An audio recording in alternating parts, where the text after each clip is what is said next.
How's it going, everybody? Thank you very much. I'm Orlando Ruiz Jr. Welcome to another classic movie review. This is my review of Old Yeller from 1957, a classic Disney film, a family western that was directed by Robert Stevenson, who directed some serious films in his career, movies like Jane Eyre with Orson Welles and Walk Softly Stranger, but later on in his career, moved on to making many films for Disney, movies like Mary Poppins, Bedknobs and Broomsticks, the original That Darn Cat, and Herbie the Love Bug, um, as well as many other classic Disney films. And this is one of my favorite of the Disney films from the 50s. This movie stars Dorothy MaGuire in the role of Kathy, and playing her two sons in the film, we have the older son played by Tommy Kirk in the role of Travis. As the younger son, we have Kevin Corcoran in the role of Arliss. And the movie also features somebody that was quite famous back in the day for being an athlete and then later on became an actor. Talking about Chuck Connors in a small role. He was a professional basketball player and also professional baseball player back in the day before he got into acting and was in a classic TV show, The Rifleman. And then he also appeared in quite a few films throughout the years. Those of you out there that grew up in the 80s and if you watched a lot of horror movies, you might remember Chuck Connors from a little slasher movie from the early 80s known as Tourist Trap, which is a movie that I will eventually get to on this channel because it's definitely worth talking about.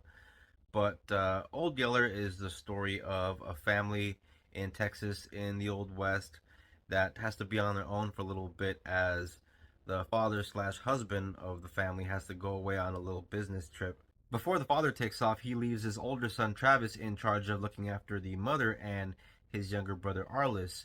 And I think Travis is supposed to be around 15 and the little brother around 8 or 10. And Travis is pretty capable and responsible.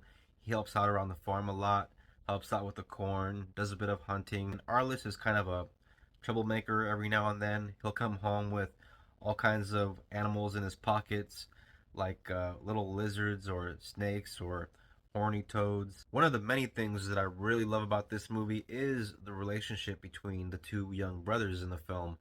Their performances are so good that you really do buy that these two are siblings, especially the way the younger brother gives the older brother a hard time throughout the movie. You know, he gets mad because the younger brother gets away with all kinds of things that, the older brother is a bit resentful about.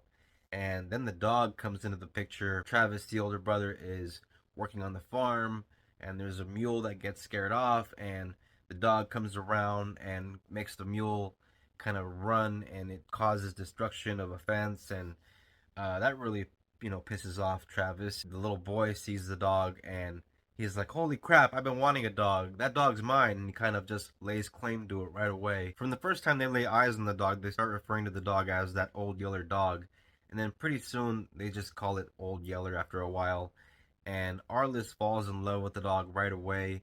And the mother sees this and she pretty much accepts Yeller from the beginning, but Travis is very bitter, and I guess he had a dog back when he was little, but he's attached to that memory of that dog, and so it's hard for him to accept Yeller as their new family dog. One of my favorite moments in the film is when there is kind of a turning point between Travis and Yeller when there's a scene where it's night and they're going to bed, and Travis is hanging up some meat on a hook overnight and tells Old Yeller as he's about to sleep outside on a dirt floor, "If you touch this meat, and if I wake up in the morning and the meat's gone, I'm going to take my rifle and I'm going to shoot you right between the eyes." And next morning, he comes outside, he has his rifle in hand because he's just expecting the meat to be gone, and it's still there. And Yeller is still on the floor where he was laying there the night before.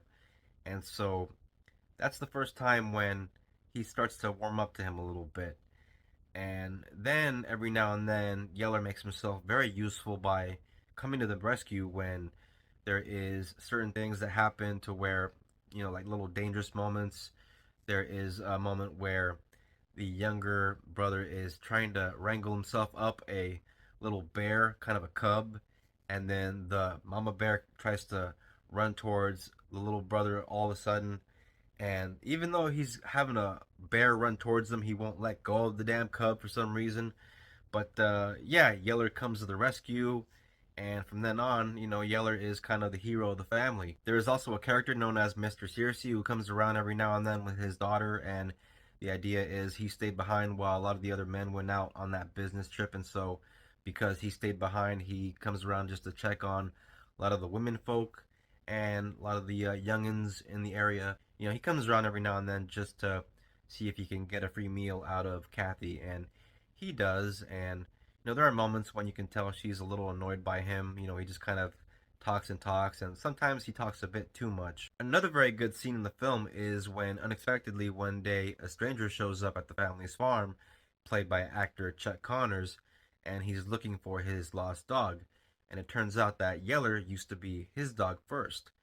And so they're reluctant to give him up right away, but the mother Kathy figures since it was his dog first that he should just take him, and so he's walking away. He has old Yeller tied to a rope, and they're starting to walk away from the house, and Arliss, the little boy, comes along and says, "Hey, that's my dog. You can't take my dog." Starts throwing rocks at the guy. Starts throwing rocks, and I think the one of the rocks hits the horse, and the horse kind of jumps up, and the guy just kind of falls to the ground. And for a second, he looks pissed, like he wants to whip this boy's ass. Before the stranger decides to get back on his horse and take off and leave the family by themselves, he talks to Travis in private for a moment and lets him know that there's a bit of hydrophobia going around, which is hydrophobia, rabies, and so yeah, that is the first kind of sign of bad things to come. Old Yeller is tough as hell and doesn't take any shit from any of the animals in this movie. He stands up to bears, stands up to wolves. This is a perfect movie to watch with your family. It's also a great movie just to watch any old time, as I do since I've been watching it throughout the years. And I will continue to watch it as I get old. But one of those films that for me never gets old, no matter how old I get. Old Yeller from 1957, a great family western film. This is a movie that I definitely give 4 stars. This is a movie that you can find on streaming because this is a Disney film after all. So if you have Disney Plus, you are covered.